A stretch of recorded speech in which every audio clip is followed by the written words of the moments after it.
మీకొక shocking news చెప్పాలి. మనం వేప పుల్లలు వాడతాం గదా! తెలుసు కదా! పళ్ళు తోముకోవడానికి మన విలేజ్‌లలో వేప పుల్లలు, వేప చెట్టు నుంచి వచ్చిన వేప పుల్లని వాడతాం గదా! సో, గ్రామీణ ప్రాంతాలలో ఎక్కువగా యూజ్ చేస్తారు. ఎందుకంటే యాంటీ బ్యాక్టీరియల్ ఉంటది.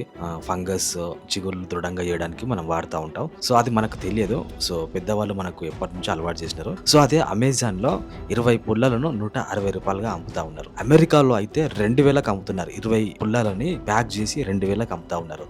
మన సాంప్రదాయాలని ఫారినర్స్ చాలా ఎగతాళి చేసేవారు కదా అప్పట్లో. సో ఇప్పుడు వేప పుల్లలని 20గా ప్యాక్ చేసి అమెరికాలో 2000కి అమ్ముతా ఉన్నారు. సో ఎందుకంటే అది బ్యాక్టీరియా నశింపజేస్తా, దంతాలను దృఢంగా చేస్తా ఉంటది. సో ఏది ఏమైనా మన పెద్దవాళ్ళు ఊరికే చెప్పారు. వాళ్ళకు చదువు లేకున్నా వాళ్ళు సైంటిఫిక్ గా ఆలోచించి ఆరోగ్యానికి మంచి చేసే విధంగా వాడుతూ ఉంటారు. సో అమెరికాలో ఈ వేప పుల్లకి ఫుల్ డిమాండ్ ఉంది. ఎందుకంటే అక్కడ చిగుళ్ళ సమస్యలతో, దంతాల సమస్యలతో చాలా బాధపడతా ఉన్నారు నోటి దుర్వాసనతోటి. సో ఆ వేప పుల్లని మన ఇండియా నుంచి పంపించేసి ఒక ప్యాకెట్ 20 పుల్లలు ఉన్న ప్యాకెట్ 2000కి అమ్ముతున్నారంట.